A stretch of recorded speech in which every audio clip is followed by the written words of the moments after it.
Hello, and welcome to another discussion with DCT Recruitment, where today we're going to be talking about the role of training in construction. Let's go round and people can introduce themselves first. So, first of all, Diane, over to you. Hi, I'm Diane. I'm the Managing Director of DCT Recruitment. We specialise in sectors in the construction, industrial, hospitality and commercial sectors. And then we have Marianne. Hi, I'm Marianne. I'm from 2M Training, and I essentially teach people how to teach. And I've done a fair bit of work with people who then go on to train people within the construction industry. And I'm working at the moment with Grant, who hopefully might be able to get on, who kind of is that sort of link between, I've been working with him so that we can train the people that because he trains in the construction industry. So it's sort of me giving them that qualification and then them going on and then using that to train people so that they stay. And is it a big problem in the construction industry at the moment, Diane, in terms of actually finding people with the right skills? Yeah, there's not as many people coming through the ranks doing trades and labour qualifications compared to what there was in the past. So there is always a shortage. Especially come the summer, there's too many jobs and just not enough people to fill the jobs. So then it becomes a candidate-led market with regards to rates, and it can get a little bit silly, to be honest, which is unfair then on the clients. What sort of positions in particular are people struggling to fulfill at the moment? Any really, any plumbers, bricklayers, joiners, any trades. Marianne, in terms of what you see from the kind of coalface in terms of training, what is it you think mainly about the construction industry that's causing a skill shortage? A fair few things. I don't want to sound sexist as well when I say some of this, but it is, to a degree it is, and hopefully it will change. But I see there's quite a few issues. I think one being that a lot of people, so the other day when I was in where my son goes to the barbers, there was a guy that was in there and he's a bricklayer, he's got his own business. And he didn't realise what I do, but then he started sort of mouthing off about how he treats his apprentices, to which I then said, and you wonder why they don't stay. Sort of half joking, but actually, speaking to them in the way that he said he spoke to them really isn't ever going to, that's never going to make somebody want to stay. But also the other side of it is it's about changing that whole mindset. So I think a lot of it is that a lot of them say, well, that's how I was taught. And I say, well, did you like it? Well, not really. And I say, well, probably not the best way.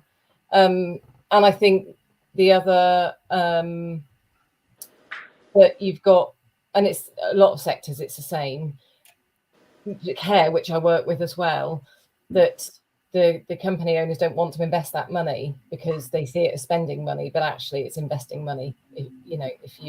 And also the other side of it is just having people that are training those people that don't know how to do that. And so it becomes, I'm going to shout at them what to do, or I'm going to, which there's two sides of that. They're either not going to stay because they're not happy, or they're not being taught correctly. I was just going to say that, Marianne. I think what I find is a lot of site managers or above fall into that role because they were very good at the trade that they had. Doesn't mean to say that they've got the right leadership skills.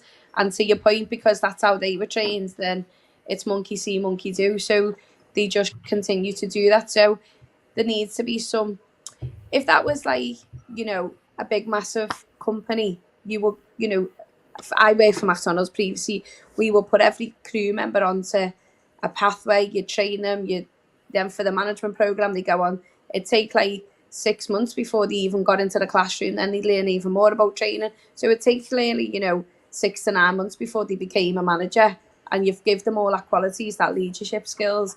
I think, not to be sexist either, because it's a bit of a man's world in that sense. It's like, we don't need to know that, we know what to do, we know this, we know that. and them leadership qualities aren't there, because I can have sites where I can send people and you never have to replace anyone because the site manager can lead well and they can do that. And then you have others where it's like a revolving door. Now, some of that can come down to the area, but it can also come down to their management. You can't go through that many people all the time, and blame the agency, should we say, I think it's two things, isn't it? It's that management, because I often say the course that I deliver, people say, oh gosh, managers should go on this course. I think it's the way I deliver it as well. Yeah. Because it's about a lot of training stuff. Ouch, sorry. We are live. And it's half term. I don't speak to my students like that, by the way. No, I think a lot of it is that with managers, it's that the same as with training. It isn't just about knowing your stuff, and it's not just about telling people what to do. And so, yeah, a lot of people I get, and I think being female, I do tend to get a lot of men that come on the courses. I think a lot of that is because there still is a lot of the industries that want them to have a training qualification to deliver training are very male orientated. The care sector, you don't have to, so I don't tend to get so many, but quite a lot do rock up with there's nothing you can't tell me. And I'm like, that's absolutely fine, but you do know your stuff in your sector, and that I don't know how to build a wall or anything like that, but I do know my stuff. And then after the end of the 3 days, they usually do back down and go, actually, because of then when they do their micro teach, because they have to have a go, and then they see that it's not just about repeatedly saying something to somebody, just because you say it over and over again. I mean, even a while ago, I had a guy and he worked for a big company, and interestingly, his son's neurodiverse, and I think he's got dyslexia, so likely he is in that respect. But interestingly, he still couldn't get his head around the fact there was somebody on the course who works with people that have got ADHD, autism, that kind of thing. And but I've got it. So I understood, and I've worked with people and young people. Somebody else was a counsellor. And of course, they were horrified because he was saying, oh, well, we just have to keep making allowances for people, don't we? And I was a bit confused because I thought, your son has got it. You're dyslexic, and I'd made a lot of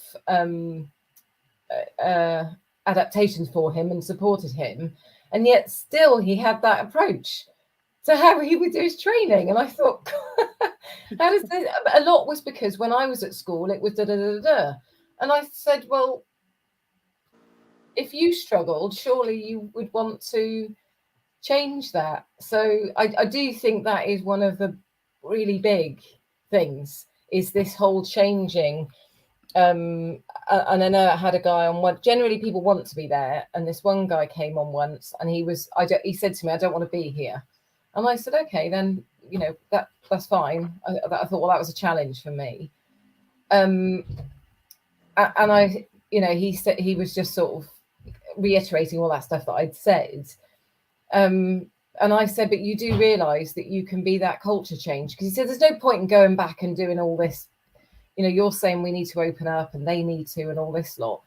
And I said, but if you've been able to do it in here and you feel safe, it's about you taking that back and being that change, because actually in time, I know it makes it sound like I'm sort of saying a bit of a dream, but you can change things. The police is starting to change. A lot of sectors are starting to change, but I think unless it starts with management and trainers, where else is it going to start? You just need to break it down though, so it's a manageable change. They think it's such a big task, so it's just trying to, start with the little things and do that consistently. Then once that's, stuck, then move to the next thing, and so on and so often. Before they know it, then the culture has changed, over time. And you can be able to build. I think interestingly, you see a lot on social media, don't you, about speak up and do all this kind of stuff. And I think, obviously, Graham, your man, men want to, but I don't know what this sort of thing is. I don't know. It's a very but social media, let's put this in here. Social media is inhabited by, in terms of male dominance on social media, a lot of the time it's dominated by men who actually are quite empathetic and actually quite in touch with their feelings, because actually that's why they've gravitated towards social media. All right. Construction, and I worked in construction myself for a little bit, is a very man's place, isn't it? And it's and it still has that kind of it still has that kind of culture of, you know, put up and shut up, and you know, this is the way it is to some extent, and that needs to change. I do wonder, Diane, I was going to say, do we need to actually start with this earlier in schools as well? Because still to this day, I mean, I totally agree with that, Graham. Is like, you know, not every child is academic in the sense that they're going to go to university. So I know we do, you know, you do home economics or you do woodshop, but it needs to take a different field. You know, you should be able to, in sixth form, go and do like an apprenticeship for plumbing or bricklaying or joinery. And, you know, even if you did 3 days at school and 2 days out on a site, then I think, you know, it starts from there. The same goes to starting from the bottom, you know, when people are trying to get into in the labourers, going back to your point, Marianne, of the guy in the barber shop I would have spoken to, the labourers are treated the worst. So why would they then want to look and go, oh, you know what, actually, I wouldn't mind this as a career, and I'll upskill myself and I'll use this, because they're just used as, you know, they're running around the dog body. It was because he said, "Oh, I'll just bung them." Yeah, like if they get apprentices in, then they said, "Oh, they just bung them some, you know, money." And I mean, I know my son; he's got work experience next week, and when I was chatting to one of his friends yesterday, I said, "Oh, what are you going to do? What do you want to do when you finish school?" And he said, "Oh, I want to do an apprenticeship for as to be an electrician." And I said, "Oh, it's amazing." I said, "You're never going to want for work." And I said, "It's really great if that." And I think I lived in the States for a while, and it's still the same thing over there with all these kind of things. And so the lady that I lived with, she was a teacher as well, and they always share this thing, because it was a very farming area, that it should be that kids are celebrated for the ones that go and use their hands, because you know, who's the one you call upon when you need this or that or the other. And actually then my husband said to this lad, he said, "Oh, is that because you want to work for someone or have your own business?" "Oh, I'll have my own," he said. And I thought it was really good that, you know, they see then. But how sad it was, although this isn't the same, my God knows what my son's going to do, but he seems to be into music at the moment. But he saw that the barber that he goes to, who is constantly busy, who earns, you know, a fair amount because he puts the hours in. And Samuel said, "Oh, that's something I might quite like to do." He said, "But I don't know what people would think of that, because it's just like," and it wasn't him I felt sad about saying it. It was the fact that he felt that wouldn't be something he could say he's proud of, because it would be working with his hands, and it wasn't that academic. It wasn't, you know, academic, and that there's something around. Not every talent is academic, is it? And that's where, you know, I was fortunate. The school my son went to, it did used to be a private school and it became an academy. And what their ethos was, you know, it's not all about the grades of intelligence, because we might have the best musician come along or the best artist or best. So they did embrace everything. You know, they did Duke of Edinburgh. They had, you know, the army, the navy, the cadets, everything in there. You could do everything. You know, they were great with the sports. They were great with music, art, and that's what you want as a school. That is for all round people, because. Sorry, my phone went there. Everybody's different, you know, to what's needed. So it shouldn't just be about your intelligence, because, like you say, the world's built with our hands mainly. So them intelligence ideas still need building. So we need people with hands to be able to do that. In your position, I was going to say, Diane, in your position, when you're talking to companies that want these skills in, how are you able to help them sort of start to bridge this gap? There isn't much we can do. Like, I would love to be able to say, So partnership with like Marianne, because I've already looked up, Marianne, how I could, because I've been a trainer in my previous job, so how I could do a CSCS course myself. So I've then got people coming on, but they haven't got the necessary qualification to go on to site.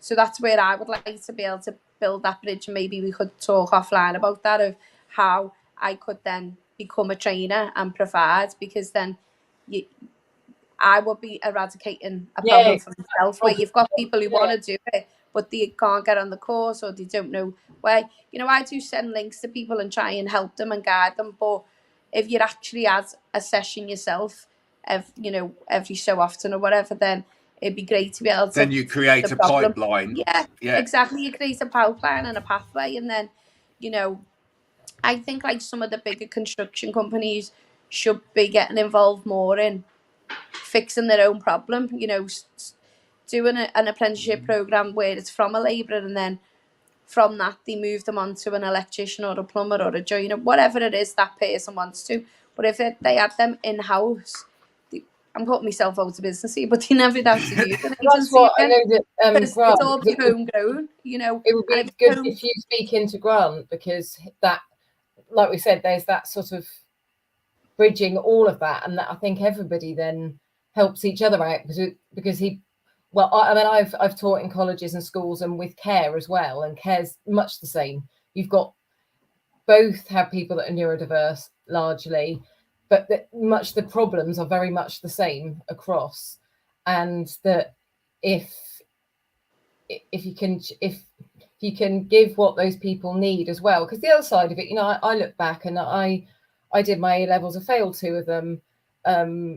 And then I worked in care for a bit, did a psychology degree, and then I worked in loads of different care sector, lots of different jobs. And actually, look, now it's because I'm bored. I was absolutely bored. I'd stay for about 6 months and go, don't want to do this anymore. Whereas if somebody had given me that career pathway, and again, we've had this conversation with Grant, that if you've got somebody that is going to get bored because let's just say it was that academically they could do more, or they've got a different way of seeing things. If you don't give people that chance to see that there's progression, they'll be off. And I was like, I don't want to stay.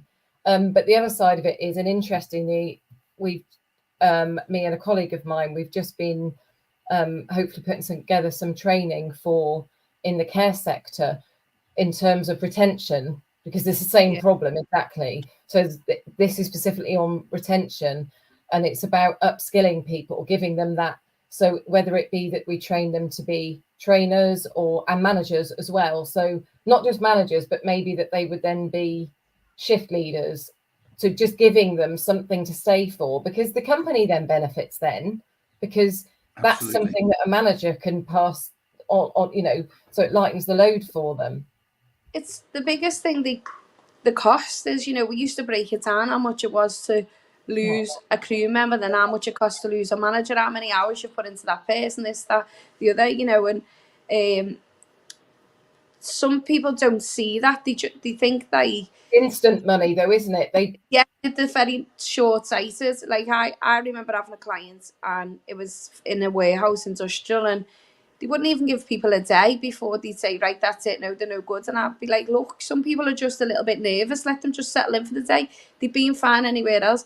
You're not just always going to get someone to slot in straight away. People learn in different ways.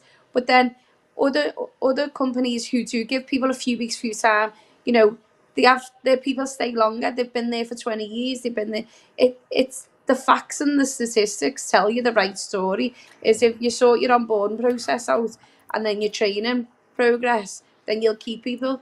The reason I ended up coming into my own business is because where I was, the next position wasn't going to be there. So you go looking yourself for what you need and what you're about. Whereas if you did have that next step and you were constantly moving, you'd stay. You'd want to. I would say most people don't take on a job going, do you know what? I think I'll leave in 6 months. Exactly. They leave because the number one reason most people leave can be the manager, and that goes back to that training of a lot of people fall into management. They don't really know how to lead. They just maybe can tell people what to do a little bit, but not as effectively as they could. I think that's where this, I know it's what I do, but I do it because I believe in it. That's why I do it. I mean, I had something happen to me last week, and actually it wasn't someone that worked in construction, but it was a similar kind of thing, that this person left the course. But I knew where it came from. It came because they were scared. And actually I followed it up and I said, look, can I do something to try and get this person through? Because I believe that they'll be good. And that's that thing about quite often. I mean, I work with BSG, the building safety group that I work with, and they're really good. Somebody you might want to speak to. And they're trainers, because they're health and safety advisors, but also trainers. They go out and do that. And so they came on the course and they were like, gosh, you really made us look at putting our own values aside. Because originally they would have said, right, phones off straight away. And I said, I don't say that to people. I don't say that to them. I treat them like adults. I tell them what that really my only ground rule is, that respect, because that is just something that goes across the board. So the respect that I'm not going to tell someone to switch their phone off, because that they might have a reason. So I just say, you can have your phone on. I'm not teacher-like about it, but two things: just be respectful to everybody else, and just be respectful to me, and just be mindful that if you're on your phone, obviously you're not listening to me. But if you just speak to me and tell me why, it could be somebody's got a doctor's appointment, for whatever reason it might be. And it does make people then, I find then, if they do go on and learn how to deliver training, not just the subject, but the whole of how to work with somebody. Yeah. Like I'll say, what do you do if somebody's been discriminatory? This about them. And I go, that's not the approach I take.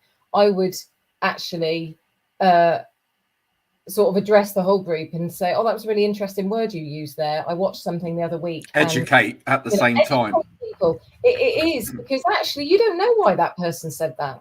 No. And again, I work with children in care, and when I look, and probably a lot of the people that not sadly a lot, because actually I think there's other people that would do really well in construction. When you look at some of the backgrounds some people have come from, they'll have learned to say this or that or the other. But would they actually choose that they want to be upsetting somebody? Probably not, actually. And so it is, as you say, Chris, about educating people. And I think that if you get, I mean, I had a guy on a course a while ago, and he was, usually what I get is people probably coming sort of 40, 50-ish, that say that I've worked in this sector a long time, but my body doesn't want to do this anymore. But I can pass on what I know. Great. And I really love it when I get those people, and then I can change their view on it, because they will after those 3 days of me, that they'll change that view, that they can make a change. And when you see somebody get something, or somebody comes and thanks you, or thanks for taking the time, and I get people that come on the course that have said, you're the first person that's ever believed in me. And if then somebody that wants to teach somebody in that sector could just get that moment and can just hear what it's like, that's why you then go on and do it. It's why people then love doing that training. I just want to take you back to a point a minute ago, that when I was listening intently to the conversation, which is a great conversation, by the way, there was a point raised about the fact that that there is this high turnover of staff, especially in construction. And I think maybe one of the things that construction businesses are getting wrong is that they're not looking at their shop front, because they don't see it as a shop front, right?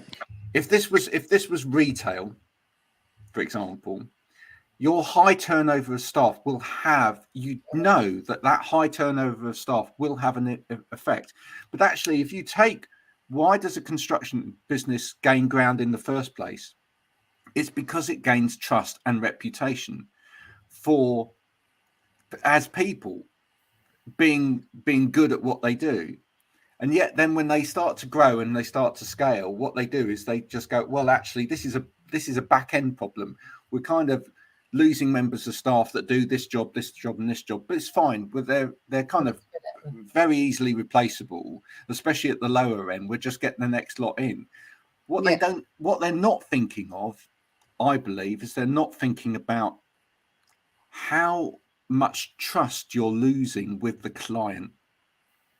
And that's the important part here, right? Because I've been on the building site, and I know where people have gone, yeah, but actually I want those people here because I trust their work and I trust them as people. And this is important because you're building my building. I think the other side of it as well is, even on what somebody probably wouldn't even think of, is about it sounds an awful way of saying, the behavior of those people.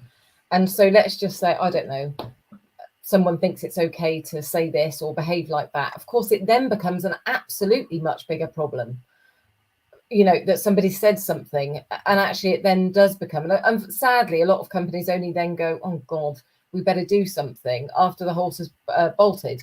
So then it becomes an expensive problem. And so again, what I try to do from me is to educate that person to then say, you need, whether you would say it or whether you wouldn't, you need to make it clear that, yeah, they need to know how to do their skill and everything, and that's a given.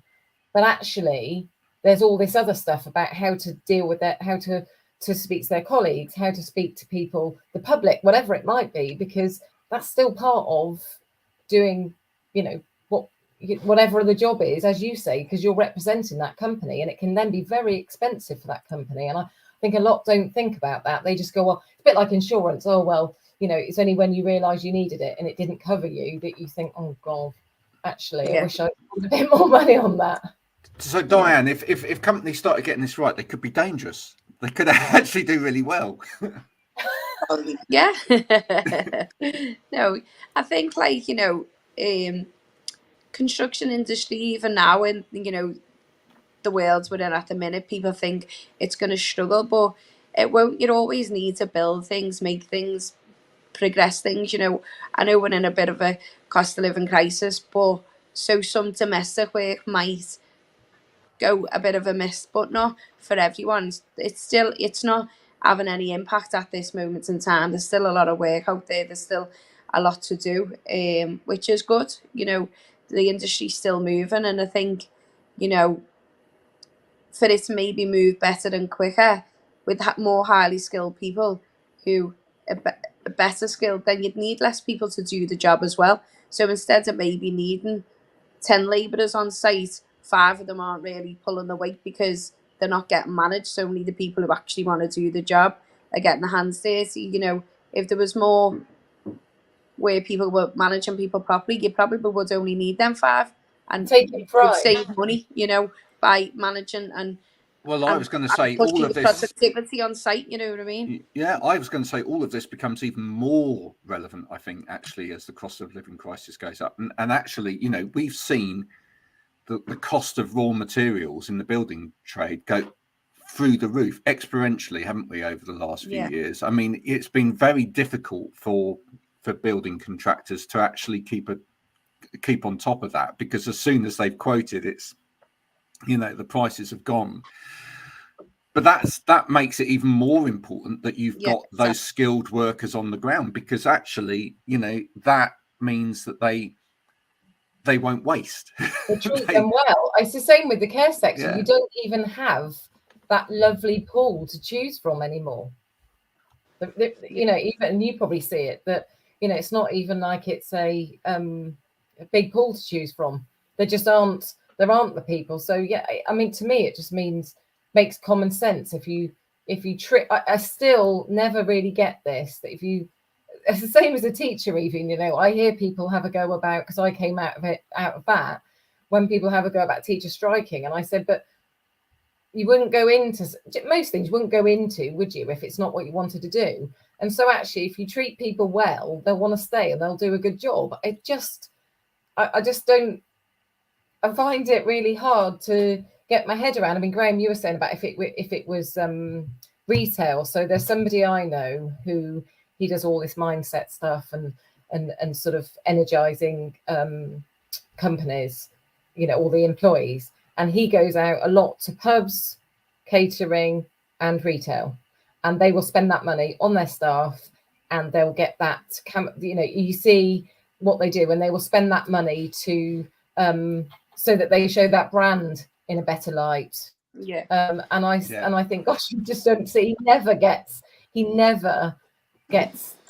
or has contact with. I mean, he specialises in that, but I can't even think. I mean, I know that, trying to get into to do what I do in the care sector, and I deliver care training as well, they just won't spend it. And the same with, I mean, there's quite a few things that are coming through with the construction industry. Same as with care, is changing those programs, because that's one of these things. It's in West Yorkshire, to actually say that I taught care in a college, and those programs aren't fit for purpose. They don't do what the people, those young people that are going to go into, whether it's going to go on to be a midwife or nurse or whatever, or to work in the care sector.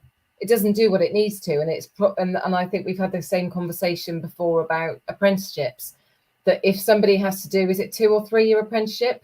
If you can get them through because they're good enough, have it that you've got somebody that's trained to be able to assess that person on site, so that then they can come and work for you. Yeah. The other thing is there must be, as time goes on, there must be more opportunities within a area like construction to actually bring in different skills, because moving forward, we're in a world now where we are more worried about sustainability, we are more worried about the environment, we're more worried about cost of materials and using alternative materials. So actually that kind of starts to bring in specialisms, doesn't it? It means that maybe if you want to make a difference in the world, not just in terms of using your hands and constructing things, but actually you want to help build more green environmental projects, there's those opportunities there. A lot of businesses are going to have to go that way. Yeah, but also, Graham, the kids of today probably know more about that than people of our age, because they're learning exactly from it. So, like, I've had a client ask me about finding someone similar to that for a project that they need, and they need someone younger who's got the intelligence and the understanding of what sustainability is, what about everything for the future, because people who are older, they have to relearn about that, whereas the children coming through the and that's that thing where they have that very blinkered approach to it all, which is quite often it becomes quite a showing off kind of way of looking at it. But I think but the other side of it is, if you don't get to know the people that are working for you, which again comes with training, if you find out how they learn, what they like, what they don't like, what their interests are. I mean, even me, when I was teaching, I had somebody that we were doing some training, and because I worked part-time, very part-time, I had a child and that's all the job was. Someone said to me, I didn't realise you worked in a prison. I said, you never asked me. In fact, you never asked anything about me. I said, there's a lot about me that I've done that you didn't know. And unless you ask people, and again, that's, I say to people when I'm training them, when you are working with people and you're training them, find out about them, invest that time in them, because if you invest that time in them, I'm really open about stuff about me. I lost my dad to suicide. I'm very open about that. That then opens up that channel that other people then say, well, actually, I lost a friend, and then they'll start talking about it, and they sort of go, oh, I wouldn't have thought that would have happened to someone like you. And I go, really? Nor would I. Well, that's an easy way to use the gains model, isn't it? You know what I mean? But starts with the interest of the gains. Yeah. So, okay, what you're interested in, what skills have you got? What network have you got? What have you accomplished? And then you can find out what goal is. Yeah. You don't, but it's the same with management. If you don't build that up, then you all they're going to see is, because I mean the other one of the biggest ones I get this is it CSCS? I can't remember what it's called. That card they have to get. Yes. Yeah, I always get it. Yeah. So often they'll say, or when they have to go and redo it, I think it is, they go, the trainers will say, oh, I hate it when they walk in because it's going to be boring. and they know that. And I said, right, okay, well, if you know it is, people always think refresher courses, oh God, they're going to be boring. I said, well, there's a lot of different ways you can look at it. Number one, you can look at plugging the gaps of what they don't know. I said, so find out what they do know. And I said, one of the biggest ones is give them case studies. They think they know it all, and then they don't actually. But then the evidence is there for them to see. But the other side of it is, again, finding out what they know, what they don't know. But the other thing is, and I said this to somebody last week, because they said, when I go back to work, I know I'm not going to be able to use this stuff because they don't do it like that. I said, well, then you go back and say, you know, this course you sent me on that you said I had to do. I said, say to them, because it gives people a bit more clout. I mean, I sent somebody back to the MOD who they said, oh, well, we can't change, we're not allowed to change stuff. It takes up to a year. And I said, a year of telling people to do it the wrong way if there's a change on the slides or anything. So they actually went back and had a big meeting with somebody that was high up to say, because I said, if you just, that's why I wear this top, you see. Disrupt. That if we keep doing it the way we've always done it, it's never going to change. And that's one of the biggest things is I think that particularly for people that are delivering that training or people that are being trained, or that they know that they can speak up and say, actually, there is a better way of doing this, because so long as you've got a reason why, then, and I think, like you said, Graham, that, you know, young people do, and neurodiverse people do have a different way of looking at things. Yeah. And if people don't give them that chance, they'll either get bored like I did or angry like I have. I want to know, I think there's an opportunity here, in the same way that I've seen this happen across a lot of other sectors. Are we going to see a lot more young entrepreneurs heading into the construction space, maybe, Diane, who actually will start companies with a very different and fresh approach?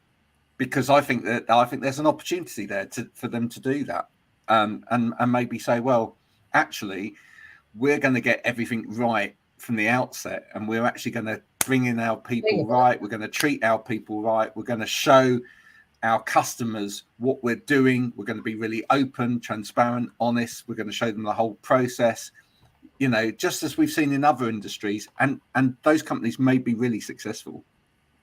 I'd like to think so, but I also think where there's a knowledge gap to help people do that in school is you don't learn anything about tax or VAT or, you know, how to open a company. You do business studies, but it's nothing to do with anything like that. So that's turning a computer on. Yeah. Yeah, I think as well, if schools taught like kids, like, you know, how many conversations I must have with people, what do you mean I'm getting taxed and I've got national insurance taken off me, and you have to have the same conversation with them. Oh, no, well, I'm young, I shouldn't get that. It's like, well, it depends. It depends like how much you're going to earn. So you'd have to pay it at some point. So it becomes a myth because they're just listening to little bits. But I think schools should, you know, teach people some of the life skills that you need like that for when you come out of school into the working environment. And I think, going to your point then, you will get a lot more entrepreneurs who could succeed because they understand.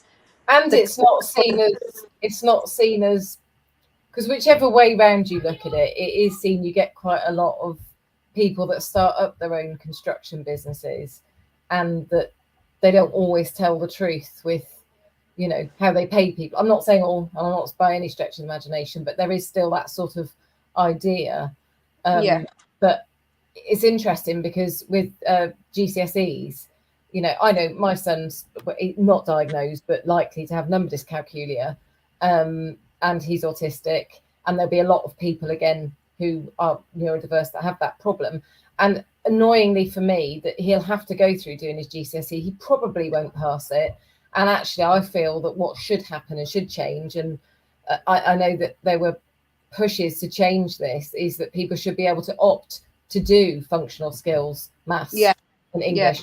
So that why make somebody do something when you know from the outset, when actually, unless you're going to go on and do a science or maths based, you're not going to need that anyway. Because if you look at a lot of jobs, they'll be advertised that they'll say it will be that or equivalent. So I've never used trigonometry since the day that I ever passed my GCSE, which I just got. But, you know, I remember being in my A-levels lesson, right? And we were doing integration, and I asked the teacher, well, when would we use this?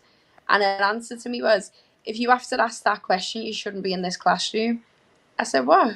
I said, but I want to understand where in the world would you when you do further maths at university. Yeah. No, but at what point, like, why do you need to know it? What's the purpose of it in life?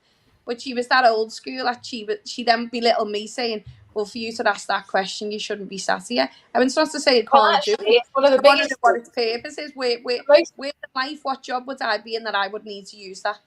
But most people, I know for me, if you don't tell me why I've got to know it, I'm not gonna listen. Exactly. Well, I think the key point here is that actually, it's not necessarily that people are bad at these subjects. They don't apply it. They don't see where it's going to be applied. They don't apply it, and how many people, myself included, didn't really get maths until I didn't really get maths until I owned a shop, right? Once I owned a shop and a business, I got maths, because I had to understand it, right? I can remember suddenly one day, like, managing to work out VAT the other way, and taking VAT off, and I was suddenly like, I understand percentages now. Right, in school, percentages wouldn't have meant anything to me, because it was literally just taught in the most boring way. Maths could be taught. Maths could be taught through the percentages. That's a prime example where maths can still be taught, but you can teach them about VAT at the same time. Exactly. And why would you use VAT? It can all be integrated in different ways, so kids understand what happens when you walk out of them school gates for the rest of their life. I think everything where you're, I know whenever I teach anything, I'll teach the theory sort of bit, and then I'll put it into something that's English. Then I put it into something that I can apply to me, and then I'll say, right, now I want you to think about you, because that's when somebody will properly get it, and you see the penny drop for people. Yeah. That when there's something I teach, and I use a packet of empty sweet bag, and people sort of look at me to begin with, like, what the hell are you on about? And then when I teach them, because that's the way some people learn, because they can't get the concept unless it's something that's more tangible for them. And I think that's another side to it, is sort of just people not being made to feel stupid, because there is people still saying, oh God, I'm crap at maths. But that most people, when that actually comes down to it, you're either really, really good at it, or you didn't get it at all. Yeah. And people that got it, again, I often say, the people that are really good at things are the people that want to show off what they know. And they're not actually necessarily really good teachers. And I think it's there about sort of when you're, whether it's good, you're going to get people like you were saying, being able to teach people so that you can actually get them through, for them to see that they can share. I share all the difficulties I've been through. And, someone said to me the other day last week, my God, there's like so much, that of places you've worked, things you've done. And I said, all the things I found difficult, I share those things because... Yeah, but that's because vulnerability makes you real, doesn't it, Mariam? And so many times, going back to probably construction being a man's world, they don't want to feel and look vulnerable. So it's like, oh, well, we don't want to discuss that, or we don't talk about those. If you can capture those people that are going to train in that sector, so maybe the ones that have got that, like you said, Graham, the ones that want to, if you can capture those people, or I teach them and then I will talk them round, of course, then they can be the ones that can spread that word. God, that sounds really like, but they. Well, I think it's really important that basically, and I think it was really interesting what you said earlier there, Diane, about wanting to now do this, because I think really what it comes down to is the best time for a lot of people to start training or deliver this stuff is when they actually realize what the impact's going to be. Yeah. You now realize that actually, perhaps if you could start doing some of this training yourself in this area, you know where the start and the finish of this is going to be, and what impact it's going to have. Yeah. And that you can actually see people through that process. Yeah. I think sometimes, unfortunately, in life, we get trainers and teachers who you don't see the start and the finish of the process, so they don't really understand what it is that they're teaching for. Hence, that teacher that's going to tell you, you know, if you don't understand this, get out of the classroom, you know, because they don't really understand where you were going with it. They didn't really understand where you needed to be in your life with this. I think when I see bigger companies, so the bigger companies, they will tend to have, so even Siemens, I think it was, I had a guy who came on, and it was interesting because he worked out, I think he was going, I don't know where he was going to go and teach, but he'd constructed the wind, the wind turbines. Wind turbines. Yeah. So that's what he was going over to teach, and taught us all about that, which was quite incredible. But he worked for a bigger company. But what I find interesting is, and probably because maybe some of the smaller companies don't have that, but that's again where they can choose either somebody that comes in from another construction training company, but that is the right one, or that they do send somebody, and it isn't, I charge £550 I charge for somebody for 3 days, which is nothing in the grand scheme of things. But the bigger companies, even then, though, some of them have training departments with training managers that haven't actually got a training qualification, which does frustrate me somewhat, because they don't understand what those needs are out there.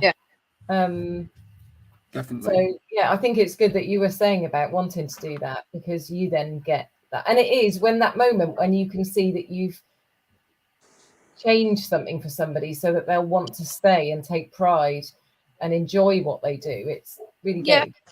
Well, you'd have some good candidates that would be good for that role, but they just haven't got the necessary qualification, or they couldn't afford it. I know one of my clients, they've just, they're the bigger clients, they've just got their own funding, to do their own courses and stuff like that. So it is starting to take shape. I do think some people are starting to get involved and do it themselves, and realise and don't think it's as big an issue as it has in the past, which is good to see. I was really impressed when he rang asking, could they have some stuff to help them get set up and things. It's great that they've got the funds, and it's actually in Liverpool as well. So that's brilliant. I think it would be good if all sectors said that people had to have a training qualification as well, because it would be that difference between, whether it's a tick box exercise, because many people will. I can't remember, I had somebody that came on, and he was then going to go and deliver training for, I can't think what this is, when someone's reversing something. It's not a linesman. I can't think what the name of it is now. They have to direct somebody when they're... Oh, right, yeah. And I can't think what they're called. Can't think what it's called. Yeah. Anyway, whatever it is. Because the number of accidents there'd been, and the fact that they had a lot of people that weren't English speaking. But also that there was so many people that were just signing people off illegally. But actually, if everybody had to have a training qualification, and of course, so BSG that I work with, when I said to them, if you had somebody that was delivering IOS training or NEBOSH, do they have to have a training qualification, the one that I delivered, the AT? And they said, no, they don't. But any decent training manager would make sure that anybody that was delivering for them would have that, because of it's that whole integrity that you have about knowing about when you're assessing people, and when all those things you're doing, that you because we go over about the legal responsibility, that it's a massive responsibility when you're training people, because you're essentially, I know that if I'm training somebody in KET, that if they've come on and they've been drinking, the same as I say the people in the construction industry, I said, if you sign that person off, you then become part of this problem, and it can come back on you. And I hear of incidences where it does. Yeah. So I'll get off my soapbox now. Bad stuff in, bad stuff out. Well, listen, both of you, it's been a fascinating conversation. I will be chopping this up, obviously, as I do. There will be some little clips to get people back into it. And if you watch this as it circulates throughout the day, I'm going to be, tagging some people in to watch it as well. Do get involved in the conversation. Do join in with the comments and let us know what you thought of today's conversation. And, if you have any ideas around training and the construction industry, do let us know. But for now, Diane and Marianne, thank you so much for taking part in the conversation. As ever, it was a pleasure being in the room with you both. Hopefully we all learn something. This is what this is all about. You know, when you have conversations, firstly, we get to meet people. Diane and Marianne can now meet up and talk about training, which is a great thing. But that's where we get to the truths. If we don't have these conversations, we don't get any further along the line. And, you know, this is what it's all about for me. So thanks everybody for watching. Till next time. Bye for now. Bye. Bye.